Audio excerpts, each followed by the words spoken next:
Nancy Patricia Pelosi is an American politician serving as Speaker of the United States House of Representatives since January 2019.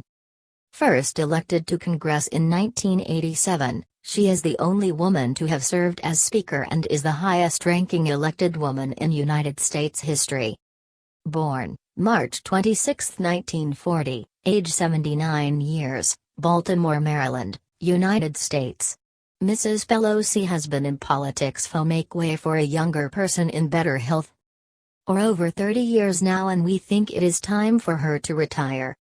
If we have a look at some of her interviews from the last 20 months, it is clear that even though the mind might still be, she is definitely ready to take the long rest of retirement. It might seem that Speaker Pelosi is going senile as her imagination is taking over her reality at times, as she makes claims of events that even in front of the media cameras can see never happened. I fear that she might collapse at any time in front of one of the cameras from a stroke, as her delusions pushes her blood pressure up through the roof at times.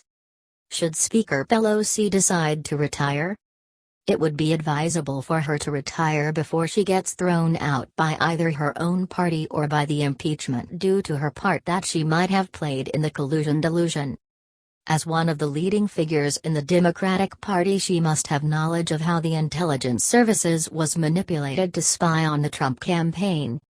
Would she dare to testify should she be so not to appear before the Attorney General Bill Barr's inquiry? Would she refuse to appear in front of the inquiries, or will she appear and stammer over her words like she did in the interviews and press briefings that follow? The beauty of immigration to our country, of people coming from Ireland, will work. That's something that in both of those areas, lowering prescription drug prices and building infrastructure, two areas that the President has said he wants to work on together. So we're moving in that direction in a bipartisan way. Hurting families and farmers and hungry families by slashing $220 billion from the SNAP food assistance and cutting agriculture department budget by almost 15%. We're pleased this past week to have introduced H.R. 5, Mr. Cicilline's bill for LGBTQ community to have full access to be protected fully by the Civil Rights Act. The fact that so many countries had already made their decision, again, just because we would ask for it doesn't mean it would happen. So I was pleased that the President made the decision that he made. Well, I disagree with the ACLU on this. In terms of legislation, we couldn't be prouder than H.R. 1, some of which will be consistent with some of what's in the Green Deal, new Green Deal. I do want to salute the Green Deal in this respect. Oh yeah, because it's this election more than anything I just made.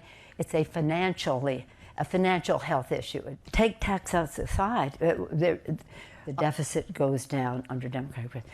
But all discretionary spending, domestic spending. But I am a great legislator, says she. We are not a rubber stamp caucus, and we are not going to be a rubber stamp Congress. And I feel very proud. I mean, when in the court, we take an oath to protect and defend the Constitution. The first part of it is the preamble, so beautiful, we the people. You know what it says about our defense, the welfare, the whole, I won't go into it, it's so beautiful. People say, well, are you going to impeach the president? You're going to impeach whatever his name is, just went to the court. No, we'll see what Mueller does. I never know what to call him. What do we call him? Special counsel. Special counsel. Mueller does to the pharmaceutical industry. Did you say I feel confident that he will be a negotiating man? Yes. Does anybody feel confident about that? No. Well, I hope so. The question is, how much degree of separation can he have? They keep saying, well, would we ever know the absolute, what's so important about this prince? I spoke at Harvard the other day, the Kennedy Institute of Politics, and there I quoted President Reagan, but also President President Kennedy.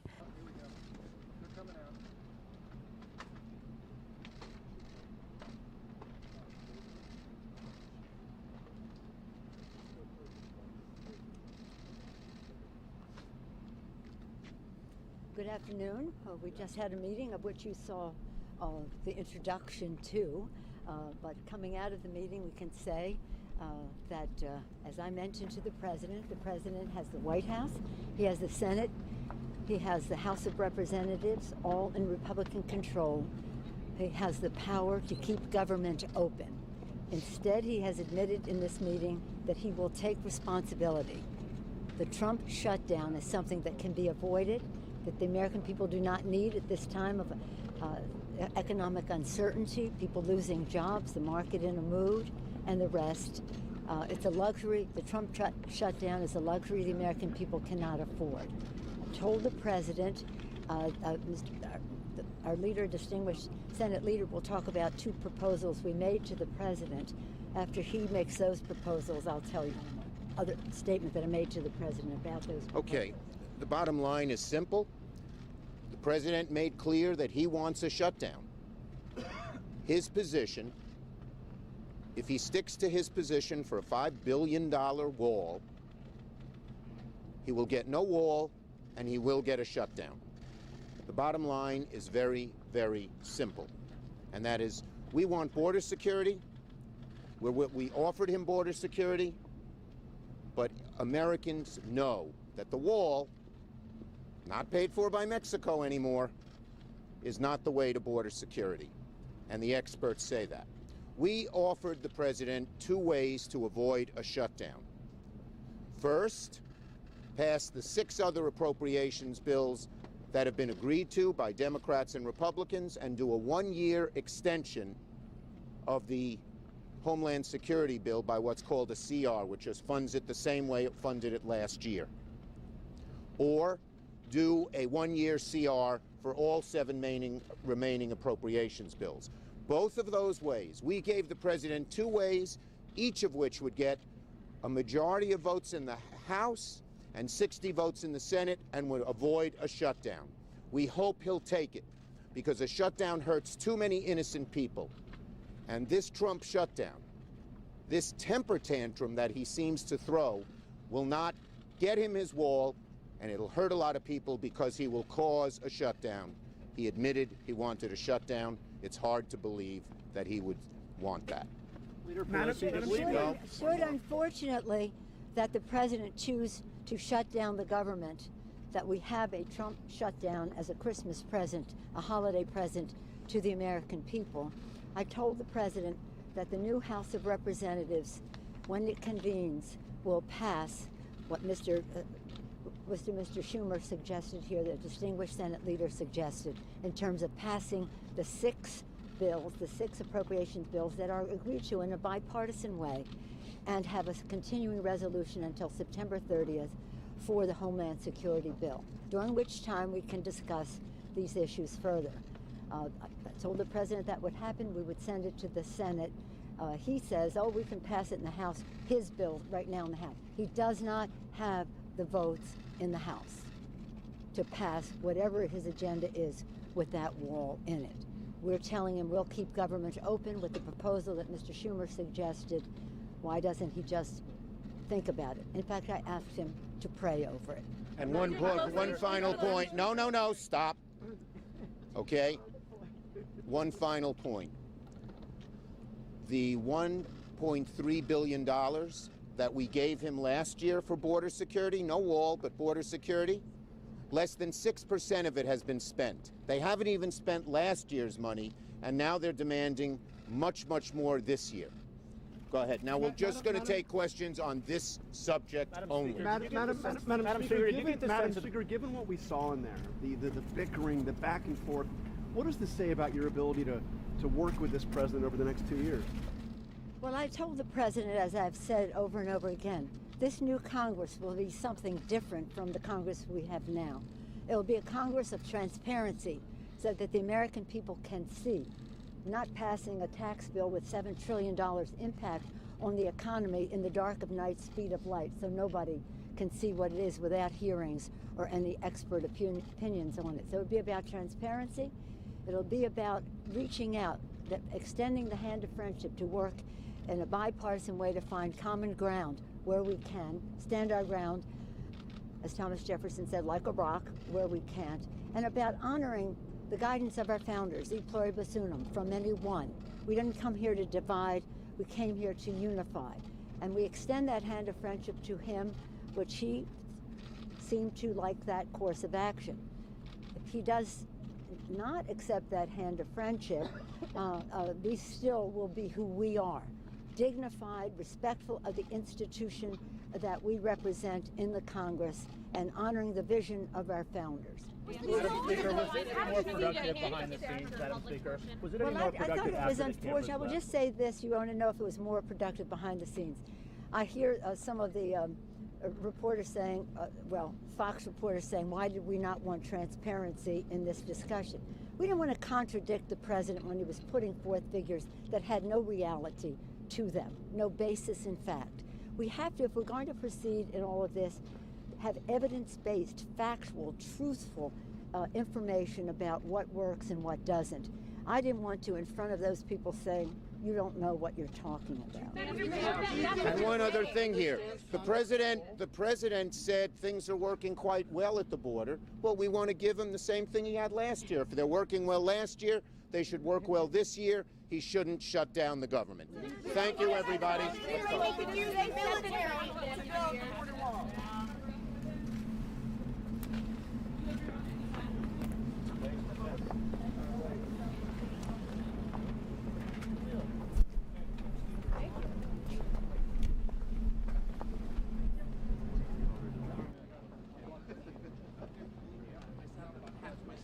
Shoved me off that half.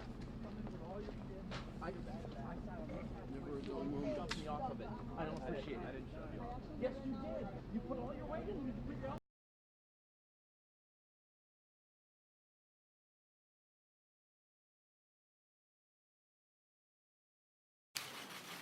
Good morning. Good morning. Sorry for the delay. We had a little longer on the floor than I had anticipated.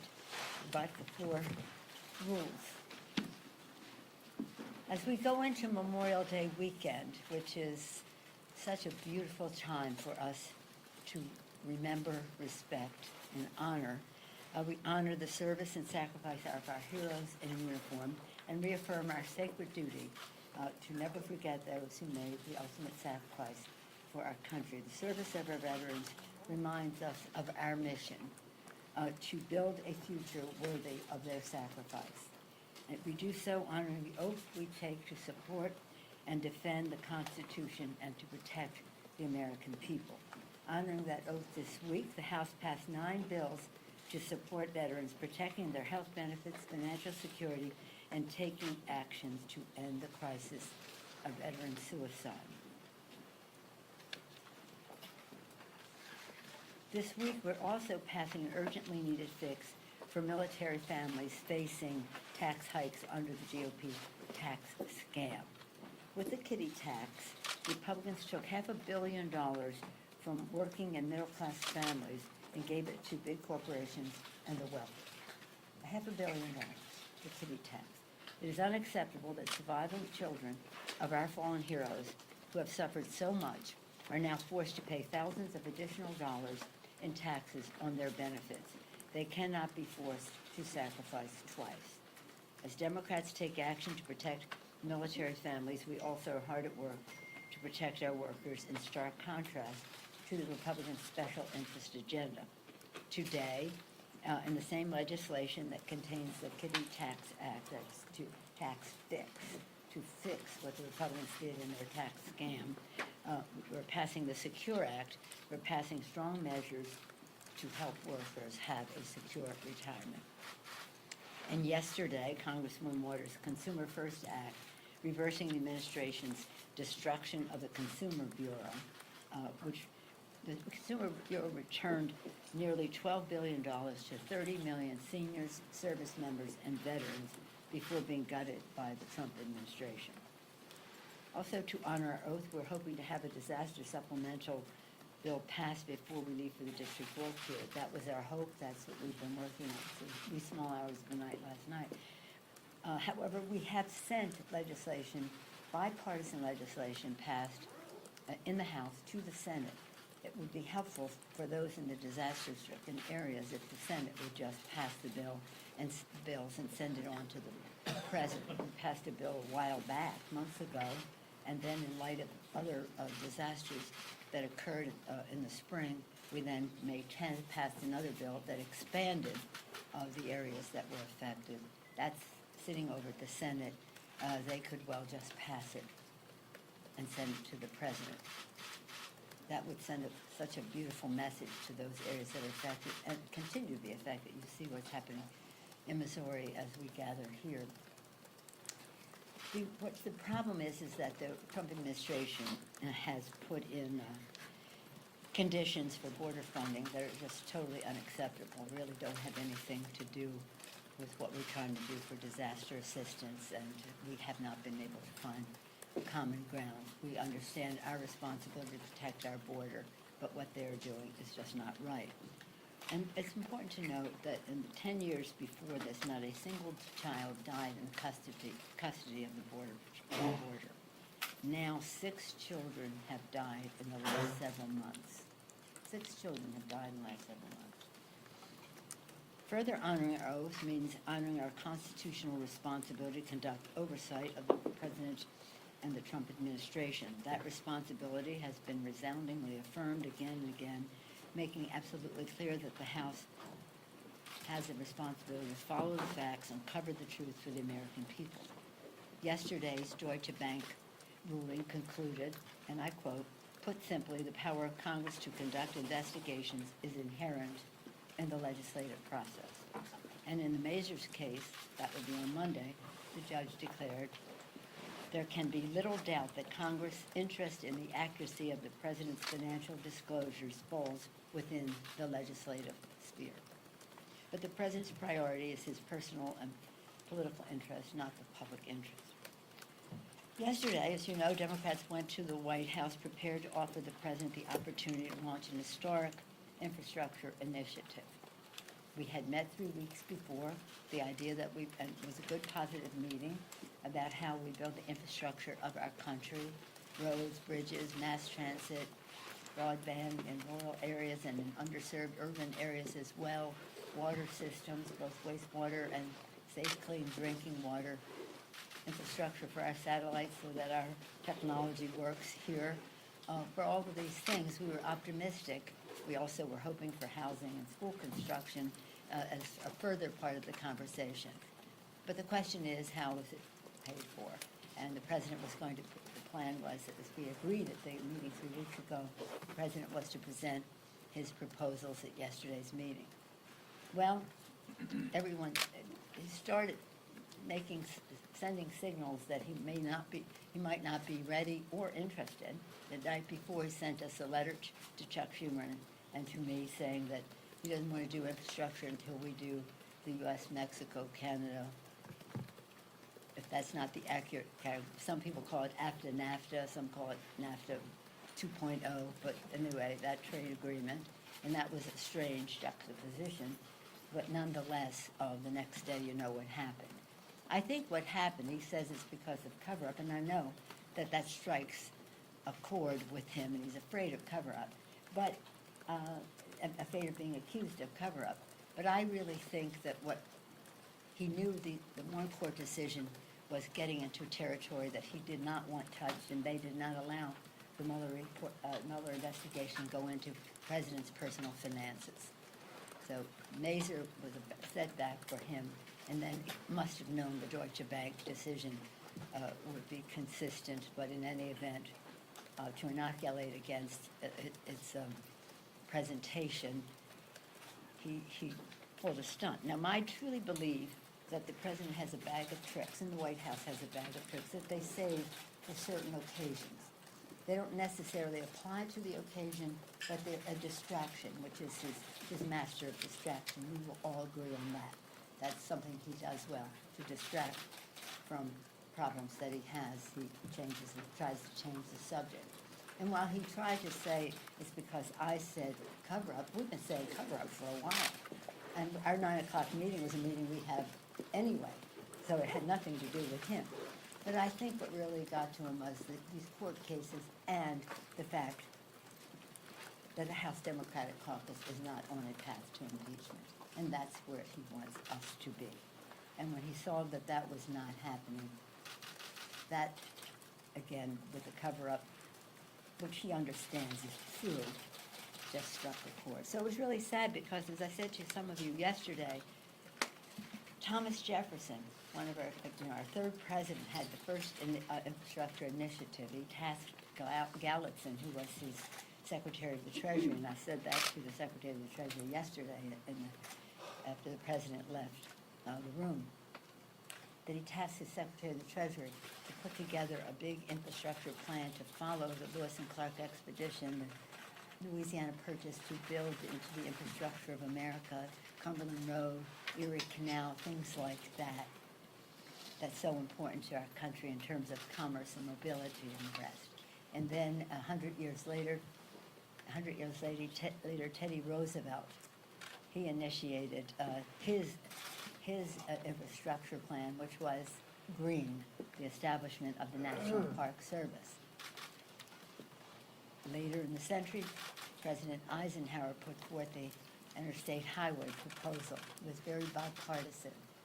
The leader in the Senate was Lyndon Johnson, in the House Sam Rayburn, and the President of the United States, a Republican President Eisenhower, working together to pass that for the good of the country. And its purpose under President Eisenhower was that it would unify America. It was a defense issue. So what we're talking about now, infrastructure, the President says I word. I thought he was talking about infrastructure, roads, bridges, mass transit. I said some of these things already. And I thought we could give him the opportunity to make a historic contribution to the safety, because it's a safety measure. It's about commerce, it's about safety, it's about mobility, product to market and the rest. It's about clean air, clean water. It's about a better future for our country, much needed, trillions of dollars in deficit in terms of low or no maintenance that we haven't afforded. It's never been partisan. We don't want it to be partisan now. But I can only think that he wasn't up to the task of figuring out the difficult choices of how to cover the cost of what the important infrastructure legislation that we had talked about 3 weeks before. But the president again stormed out. I think first pound the table, walk out the door. Okay? Next time, have the TV cameras in there while I have my say. That didn't work for him either. And now this time, another temper tantrum. Again, I pray for the President of the United States. I wish that his family or his administration or his staff would have an intervention for the good of the country. Yes, ma'am. Madam Speaker, would you be prepared to change your rhetoric, given the political landscape, your understanding of the President's temperament? Your prayer comments almost suggest you're concerned about his well-being. I am. And the well-being of the United States of America. Would you be prepared to do something differently for the pragmatism of getting more done, to not use phrases like cover-up or to not perhaps provoke him? Would you be open to that? Well, you have bought into his excuse. No, that was not a you. reason that he did that yesterday.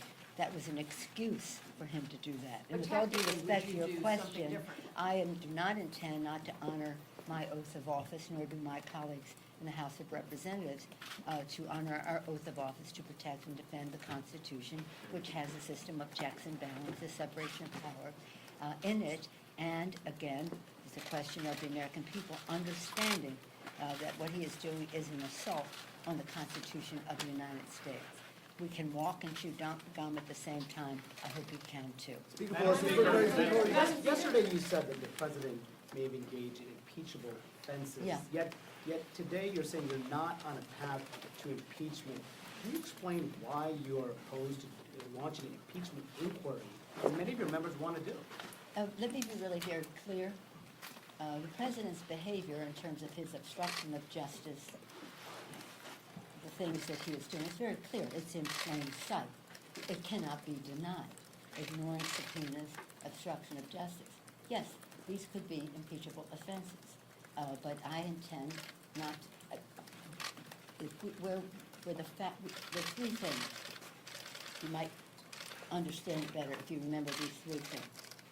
We want to follow the facts to get the truth to the American people, with a recognition, too, that no one is above the law, and three, that the president is engaged in a cover-up. And that is what my statement is. How we deal with it is a decision that our caucus makes. Our caucus is very much saying whatever we do, we need to be ready when we do it. And I do think that impeachment is a very divisive place to go in our country. And what we can get the facts to the American people through our investigation, it may take us to a place that is unavoidable in terms of impeachment, or not. But we're not at that place. Do you believe he committed a crime? Do you have a crime? Yes. Would you take another meeting with the president after what happened? And can you work with him on anything? Of course. I mean, you know, we're dealing with a situation that is becoming more predictable.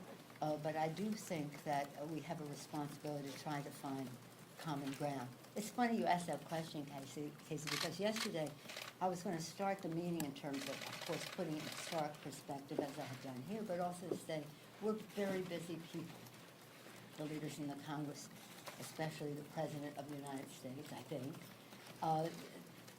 And a meeting between the leaders of the Congress and the President is an historic meeting. This is not a casual coming together of Democrats and Republicans. This is a historic meeting. It's the leadership of the legislative branch, the first branch of government, and the President of the United States. So let's make it count for something. Let's really make it count for something. By dint of preparation, by dint of respect for each other's views, understanding that we'll have to yield on points to get results for the American people. But he obviously was not prepared. By dint of preparation, he was not prepared, and so he used some excuse to go out the door. And I did not take responsibility for his irresponsible behavior because we were pointing out the truth to the American Leader Pelosi, you have a lot of issues. Given the gravity of the meeting, Kellyanne Conway made a remark at the end of the meeting. She's apparently expanded on her remarks. I'm not going to talk about that. I responded as the Speaker of the House to the President of the United States. Other conversations people want to have among themselves is up to them. Yes. Thank you, Madam Speaker. Now, obviously, you guys have a lot of major legislative issues that you need to address this summer. The Treasury Secretary here is talking about raising the debt ceiling, the import of that. They're going to need Democratic votes, you know, to add the question of how do you go back and re-engineer this? You might not get infrastructure, but you got to keep the government open, and you have to raise the debt ceiling, and they're going to have Democratic votes, and the president is going to have that. Why don't you go ask that question of the President of the United States? We have always been responsible. Left to their own devices, our appropriators can always, I'm an appropriator, I forge in that culture, intelligence and appropriations. And in those days, they were not really partisan arenas. So frankly, on disaster assistance, we could have gotten there left to their own devices of the appropriators until the White House intervened. So we will have to pass the appropriations bills, and we will, and hopefully we will do them in a very timely fashion. The debt ceiling will have to be lifted, and that's a matter of this conversation that we're having on the debt ceiling. We're not saying, as the President said, if you don't stop investigating me, if you don't stop honoring your oath of office, I can't work with you. That's basically what he's saying. Maybe he wants to take a leave of absence, I don't know. But on the other hand,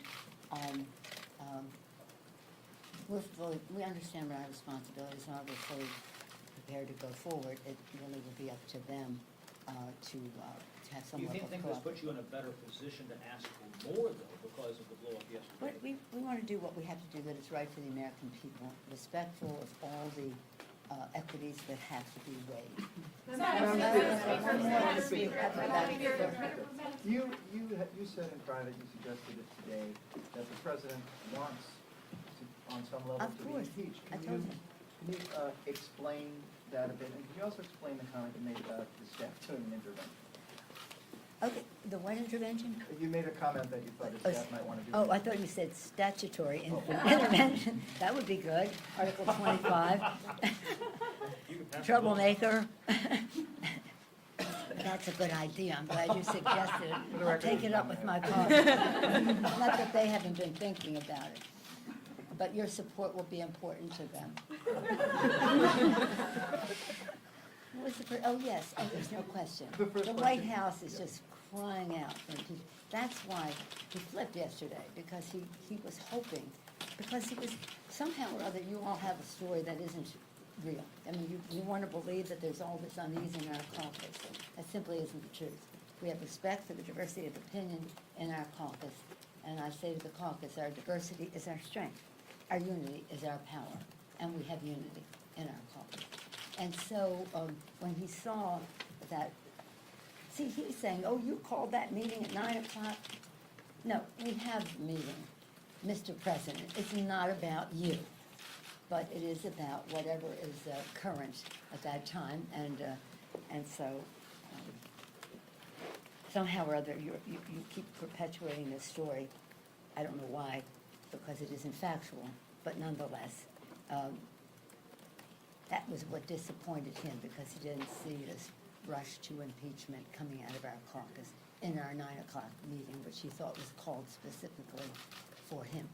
And then advice up to his family and his cabinet and his staff in the White House. This is not behavior that is rises to the dignity of the office of President of the United States.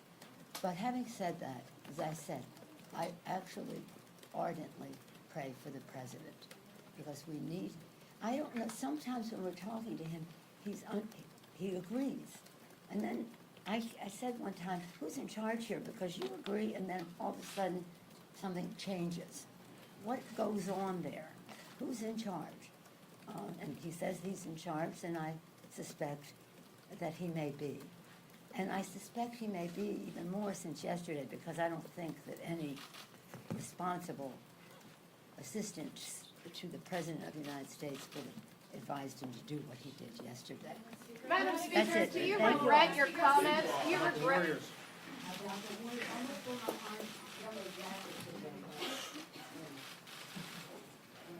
Let's see the other side, Paula. I like every game. Do you prefer Toronto or Milwaukee? Well, I would not like to play against the Greek free. It would be fun. It would be fun, yeah. Thank you.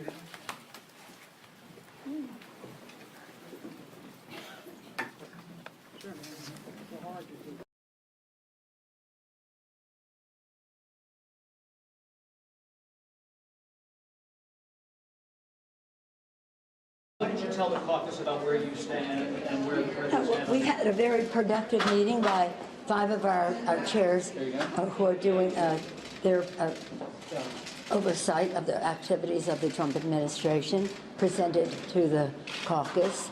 Mr. Cummings talked about the Mazur decision, which was very favorable for us. The court ruled in the favor of the House Democrats.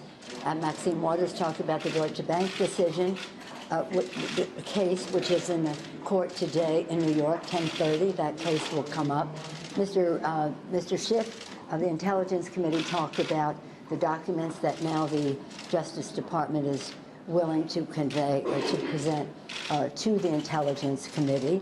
So there were 3 current, within the last 72 hours, examples of progress that were made to get the truth and the facts for the American people. We had other presentation from Richie Neal about what's happening on the tax thing. It's very clear. It is the law of the land. It is very clear. It is the law of the land. And then, of course, Jerry Nadler spoke in the beginning to give us a context for all of this. Excuse me. Right now, the Judiciary Committee is marking up the DREAM Act. We do have our legislative agenda that we're moving forward on. It was a very positive meeting, a respectful sharing of ideas, and I think a very impressive presentation by our chairs. We do believe that it's important for to follow the facts. We believe that no one is above the law, including the President of the United States, and we believe that the President of the United States is engaged in a cover-up. And that was the nature of the meeting. Are you able to have a successful meeting on the position of some of your members on impeachment or contempt or anything? Is that part of the persuasion at this stage, Madam Speaker? It wasn't a question of persuasion. We were just exchanging information and points of view. Since Mrs. Pelosi is almost 80 years old, in our view she should spend more time with her children and grandchildren while she is still capable to do so. Mrs. Pelosi, it is time to lay down the gavel and go and either retire or chance your reputation and all that you have built up over the last 30 years come crumbling down around you should you personally be implicated in the Spygate saga. Go and enjoy your retirement and leave the politics to the younger generation, even though it would seem that the party that you supported for so many years might also be retired into nothing when the individuals that are implicated in Spygate start to be locked up, including former President Obama, as he knew exactly what was going on during the run-up to the 2016 presidential elections. In our view, your time has come and is now over, and you should make space for another to take over the gavel. We sincerely hope that you will enjoy your retirement.